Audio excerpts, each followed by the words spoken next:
Chetly had a superstition about exam rooms. He believed they were designed to make people confess to things they hadn't done. The soft lighting, the non-committal art of seagrass and calm horizons, the paper that made you sound like a raccoon opening Doritos. None of it inspired confidence. He sat on the crunchy edge of the table with both feet dangling and tried to look medically cooperative while Rachel, resolutely unimpressed by medical theater, reclined like a queen who had consented to be visited by a jester. He had come prepared because preparation was his love language. From a tote bag, he produced a granola bar, low crumble, he'd promised, a water bottle with motivational hash marks, a spiral notebook in which he'd already written Ultrasound Week 12, underlined twice, and a stopwatch he didn't strictly need. He considered it a sign of emotional growth that he had left the headlamp at home. He offered Rachel the granola bar. She pushed it back, smiling, then took it, broke off a bite, and slid the rest into his hand because she knew he was really asking for permission to be nervous. "Breathe," she said. "I am breathing," he said and demonstrated. The door opened with that soft whoosh that meant the building had opinions about air pressure. A man in a lab coat entered and deployed a clipboard with the flourish of a magician revealing doves. He was in his 40s, with perfectly parted hair and a smile that said he had practiced empathy in a mirror. His name badge read MAURY in cheery sans serif. Chetly decided he trusted the font more than the name, which sounded like a game show host who made people cry. "Good morning," Dr. Morey said, as if rejecting the possibility of any other kind. "Rachel," Chetly. He lasted exactly 3 seconds before he frowned at the machine in a way that sent Chetly's stomach on a small solo roller coaster. He said, rotating the monitor with the gravity of a judge turning to the jury. "Interesting." Chetly's palms began sweating like they'd been told a secret. "Interesting," he repeated, because repeating words could strip them of danger. "What does interesting mean? Is interesting good?" "The word interesting," Rachel said, "is banned unless accompanied by a full sentence." Dr. Morey applied gel to the wand and began the slow, clinical ballet of finding a person inside a person. The room made small, expensive sounds. A grayscale universe bloomed on the monitor. Chetly leaned forward so far, the paper creaked at a protest. "Hello," he whispered toward the screen, because he hadn't decided yet if he believed sound traveled through pixels. Said the doctor, again. He tilted his head as if the image were a riddle. "Fascinating. Stronger than interesting," Chetly said, voice high. "Chetly," Rachel said, amused without mercy, "use your words." "Are we okay?" Chetly asked the room, the doctor, the machine, the ceiling. "Is the baby okay?" The doctor pursed his lips, then leaned in close enough that Chetly could smell mint in confidence. He lowered his voice like a gossip at a high school reunion. "Well, Rachel says 3 months, he murmured, as if letting Chetly in on a scam. "But this looks more like 4. If I were you, I'd keep my eyes open." He gave a sympathetic half shrug. "You know." Chetly did not know. Chetly's brain dumped its furniture and ran for the door. He stared at the gray cosmos on the screen and imagined it acquiring a calendar. 3 months. 4 months. Time, which had been a friendly dog, turned suspicious and began sniffing every corner of his life. His mouth tried to speak and produced only vowels. He gripped the table with both hands and felt the precise moment his dignity slid toward the floor. "Are you serious right now?" Rachel said, so flat it could have been a cutting board. "Just the data," Dr. Morey said, palms lifted. "Ultrasounds don't lie." Chetly's body attempted to stand and sit at the same time. He hovered, then landed, then nearly tipped the stool, windmilling an arm toward the blood pressure cuff like he could catch himself on medicine. He saw numbers everywhere. He could hear the months over his head, ticking like a soft, damning metronome. "Chetly," Rachel said, eyes on him, not the doctor. "Hi. Eyes, here." He looked at her and saw the person who had once rescued him from a grocery store because he'd gotten lost in the olive oil aisle reading labels like poems. He swallowed. "Right," he said. "Yes, of course. Sorry." Dr. Morey clicked a key. The machine beeped a prophetic beep, and Chetly's brain, traitor that it was, produced a chalkboard. He started counting on his fingers. Then he started counting on Rachel's fingers. She smacked his hand away. He fished his phone out, fumbled the calculator open, and for one humiliating moment, launched Candy Crush instead. He closed it like he'd been caught day drinking. So, he said too loudly, calendar math.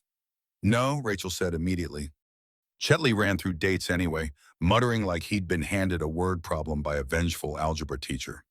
If conception occurs at point A and we arrive at point B with a baby at a certain size C, then you're speaking like a cop in a procedural, Rachel said. Also, point C is a person. It's just that the math, you did not pass algebra, she said cheerfully. Remember? Algebra and I had creative differences, Chetley said. But this is just counting. I can count. 12 weeks is 3 months, except sometimes months have different attitudes about how many days they'd like to contain. February is basically a prank. Meanwhile, 4 months is a number you don't need, she said. The doctor made a face, and now you're auditioning for an episode of something titled Men Who Trust Vibes in Lab Coats. Ultrasounds don't lie, the doctor repeated helpfully, printing something with a noise that sounded like an accusing whisper. People do, though, Rachel said, looking directly at him. Not unkind. People lie about authority. People lie about knowing more than they know. Chetley realized he was holding the phone like a shield. His mind, desperate, produced suspects anyway, because once a mystery takes the stage, suspicion starts handing out programs. The mailman, the neighbor's Pilates instructor, the barista with the perfect latte art heart, Boone, who was waiting in the car because the cafe next door had an outdoor patio and a water bowl, briefly appeared in Chetley's imagination at the car window, watching through the glass with a solemn blue-eyed stillness, filing the day into some canine archive. Chetley told himself not to project assassin gravitas onto the dog. Boone blinked in his mind, and the note he wrote said, "We'll see." "Okay," Chetley said, still very much not okay. "So if this were 4 months, then the timeline would stop," Rachel said. "Suggest that 3 months ago we were stop, which would put us before the thing with the Chetley." He exhaled, cheeks full, and tried to put the map down. He could feel the numbers buzzing like a cheap neon sign in his chest. He wanted to be the man who did not need to solve anything. He wanted to be the man who sat and laughed because the word interesting had been deployed by a man with an unearned confidence and a projector on wheels. He looked at Dr. Maury's hair, which was engineered, and reminded himself hair was not data. "Let me just clarify for you, Chetley," Dr. Maury said, telegraphing his own importance like a weather system. He reached for a pull-down wall chart with arrows and silhouettes that suggested the conspiracy of reproduction could be captured in clip art. He clicked the lights off. The room fell into a dim intimacy that did not belong to graphs. He wheeled an actual projector out of the corner, the kind with a fan that whirred like a conspirator, and pointed its lens at a screen that had unrolled itself with the resigned grace of someone attending a meeting that could have been an email. "Here," he said, the beam washing him in slideshow righteousness. "Based on crown rump length, gestational sac size, crown rump growth rate, and a handful of proprietary heuristics we're testing," he smiled as if he had just shared stock tips, "I can triangulate conception to a Tuesday." He clicked. A calendar appeared, Tuesdays highlighted like suspects in a lineup, possibly during a lunar eclipse. Rachel made a small sound that could have been laughter or the first syllable of lawsuit. Chetley raised a cautious hand, as if asking the universe for permission to be dumb. "Do lunar eclipses matter?" "Everything matters," the doctor said, wounded that his art had been questioned. "Barometric pressure, moon phases, historical trends. There are statistical hot zones. Tuesday is the most fertile day." "I thought that was a joke on a mug," Rachel said. "We're analyzing millions of data points," Dr. Maury said, as if data points had personally invited him to brunch. He handed Chetley a pamphlet from a stack by the sink. "So you think you're the dad?"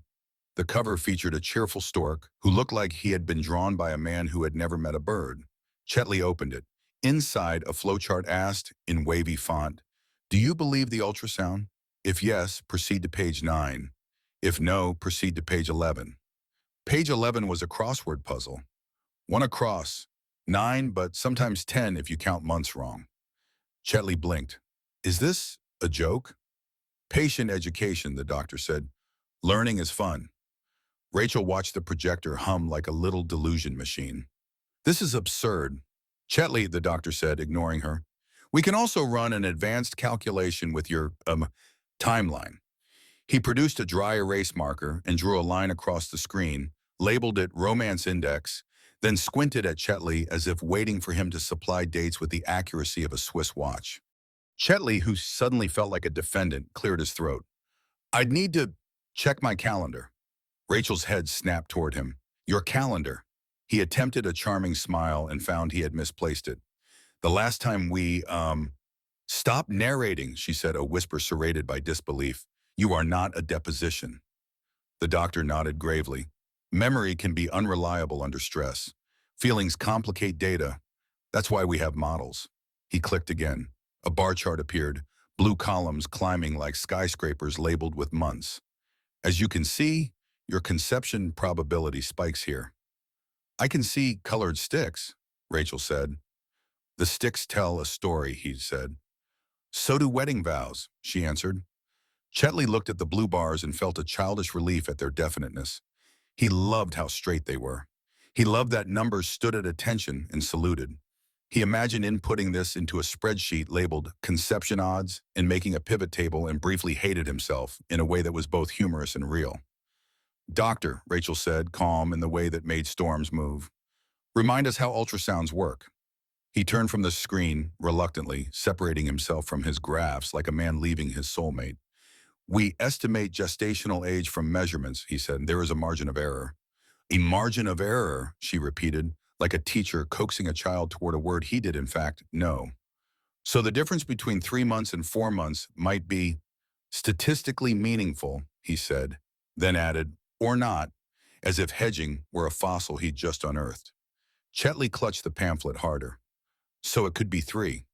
It could be, the doctor allowed, the words fighting their way out.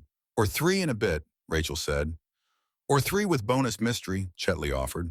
Or, Rachel continued, science doing its best with a fuzzy picture of a moving target. The doctor, to his credit, considered this as if ad-libbing wisdom in a play. Then he smiled ruefully and patted the projector like a pet he couldn't bring home. We do our best, he said. You told my husband to run, Rachel said. Figure of speech, he said lightly. We joke. Do you, she said. Chetley turned the pamphlet over. The back cover read, in a font that tried too hard, congratulations, probably. He imagined the waiting room full of men flipping through this, desperate for a verdict in a cartoon stork. He felt an ache behind his ribs, the kind that came when you realized how much you wanted certainty, how willing you were to lease it from anyone with a brochure. Okay, he said, forcing his voice into the measured realm. This is an estimate. We knew that. We did. I forgot it for a second because a projector stole my brain. Rachel took his hand. Her fingers were warm and annoyingly real. Hi, there you are. The doctor brightened. We could schedule you for my paternity flowchart workshop, he said, hopeful. It's new. No, Rachel said. It has snacks. No, she said, and reached for a tissue to wipe gel from her belly. Chetley, say the word estimate out loud. Estimate, he said obediently. Again, estimate. He felt it land. The syllables were humbler than his panic had suggested. The doctor's pager beeped. Yes, it was a pager. He frowned, read, and looked simultaneously important and apologetic. I'm needed in the next room, he said, and then, hurrying, added, everything looks healthy. We'll go with 12 weeks. We'll confirm at the next appointment. He snapped the projector off as if his conscience had tugged the plug, switched the lights on, and reached the door. Congratulations, he said, and was gone before they could decide how to receive it. Silence pooled in the bright room, the sort that leaves you alone with your decisions. Chetley looked down at their joined hands, at the crescent of gel glistening on Rachel's skin, at the notched stopwatch he'd never started. He opened his mouth. Rachel cocked an eyebrow. He closed it again and tried on a better sentence. I am sorry, he said. For what? She asked. already merciful. For narrating like a detective, and he said, for outsourcing common sense to a wall chart, for even letting the thought rocket through my head that there could be a question where there isn't. You panicked, she said. People panic. And he came in here with a museum installation. She sat up, swung her legs over the side, and crinkled the paper with the gravitas of a curtain call. But if you ever say the phrase, conception probability in our kitchen, I will throw a potholder at you. That's fair, he said. It's a heavy potholder. It's a set, she said. I'll throw all of them. They dressed, they scheduled a follow-up with the receptionist who had nails like tiny flags, and they stepped into the parking lot where the air was bright and unmedical. Their car sat under a strip of shade as if attempting modesty. Boone lifted his head from the back seat when they approached, aligning his gaze on Chetley with the stillness of someone who had watched a lot and spoken little. Chetley opened the door and scratched behind Boone's ear. The dog accepted the affection like a dignitary who had decided the handshake was acceptable. Did the stakeout go okay? Chetley murmured. Boone blinked once, slow and calm, like an assassin concluding the target was not a flight risk, and put his chin on Chetley's knee. Months later, the hospital smelled like lemon and nerves, and Chetley stood behind glass with a new universe bundled in a blanket with tiny whales that looked shocked by their own existence. The baby had Chetley's ears, which had always stuck out in a way he had made peace with at 28, and now forgave entirely at 33. The baby had a furrow in his brow that suggested a skeptical approach to spreadsheets. When Chetley said hello, the baby wrinkled his nose exactly like Chetley did before sneezing. It was like watching his expressions try on a smaller face. Okay, Rachel asked from the bed, that tired, floating smile on her like soft armor. Okay, Chetley said, not trusting his throat with more syllables. Dr. Maury appeared at the nursery window holding a coffee that had not been loved by any barista. He wore the apologetic posture of a man who had had time to rethink his relationship with projectors. He looked at the baby, then at Chetley, then at Rachel, and he winced with the energy of a small thank you note regretting itself. In my defense, he said, pitching his voice to the glass as if the window were merely shyness, the ultrasound machine was low on batteries. Low on batteries, Chetley repeated, tasting the words, like a flashlight. Measurements can drift when the power drops, he said. We caught it after. We recalibrated. You were already gone, and then he gestured toward the baby with helpless, untrained hands. Congratulations, he finished, sincerely this time. Rachel lifted a hand in a half wave that said, we will not be litigating this. We are exhausted. Chetley inclined his head in the international sign for fine. The doctor nodded back like a man adding a chapter to his life titled How Not to Do Clinic. Chetley pressed his palm to the glass because he was in a mood where symbolism felt useful. The baby yawned, a small, indecently confident yawn that cracked Chetley's chest open and rearranged the furniture again, but gently this time. He thought of blue bars on a chart and the way numbers had pretended to be authority. He thought of how an estimate had become a verdict in a room that encouraged everyone to whisper. He thought of Rachel's hand on his, the word estimate lodging in his throat like a tiny ballast, the way he'd said it twice and it had turned into a thing he could stand on. He laughed once under his breath, and the laugh was affectionate toward the broken parts. Sorry about the algebra crack, he told the baby. We'll learn it together, and if we don't, we'll make friends with a calculator who likes us for who we are. Back at the clinic, weeks later, there was a new corkboard in the waiting room that looked suspiciously like it had been hung by a receptionist who was tired of being asked for pamphlets about paternity. It displayed a neat row of informational flyers: prenatal nutrition, pelvic floor basics, when to call your doctor. Right in the middle, in cheerful letters that tried to be stern, a sign read, How Ultrasounds Work, Estimates, Margins, Humans. Beneath, a post-it in sharper handwriting added, Please do not wheel projectors into exam rooms. Another note in a different pen said, Especially not for Tuesday theories. Someone had drawn a tiny moon with an unimpressed face. Chetley and Rachel stood in front of it, waiting for a nurse to call their name for a routine check. He squeezed her hand, and she squeezed back, the easy, unshowy pressure of people who had chosen each other on Tuesdays and all the other days equally. Boone would have approved, but still in the car, sprawled in a patch of sun like a security professional on sabbatical. When the nurse appeared and led them past the frosted glass, Chetly glanced behind the desk and saw, taped low where staff would see it, but patients might not, a final sign in unofficial clinic font. And that was the last time Dr. Maury filled in at the clinic. He grinned. Justice. Rachel bumped his shoulder with hers. Mercy. Mercy, he agreed. They sat on the familiar paper, which still tried to make them sound like raccoons. The new machine flickered to life with a healthy, confident hum. The doctor, an older woman with the steady competence of someone who had forgotten how to be impressed by her own job, rolled her stool up and said hello like the word had a chair. She glanced at their file, at the baby measurements, at them. Everything's normal, she said in a tone that refused to be interesting. Do you have any questions? Chetley had a list in his pocket because he would always have a list in his pocket. He thought of pulling it out. Then he thought of the baby's yawn, the almost sneeze, the way certainty was a thrill that wore off and trust was a habit you practiced like brushing your teeth. He slid the list away. I'm good, he said. We're good.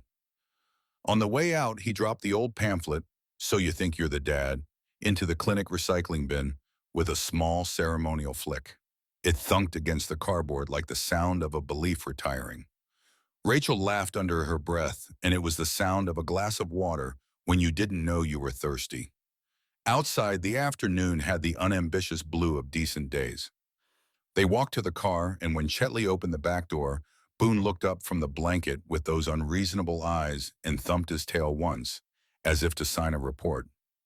Stakeout complete, Chetley said. Boone, who did not care about Tuesdays, rested his chin on Chetley's knee. Chetley scratched under his collar, and the dog closed his eyes, satisfied that the assignment, watching this particular man learn in public, was for now on schedule. Original, heartwarming fiction every week. Subscribe for your next great story.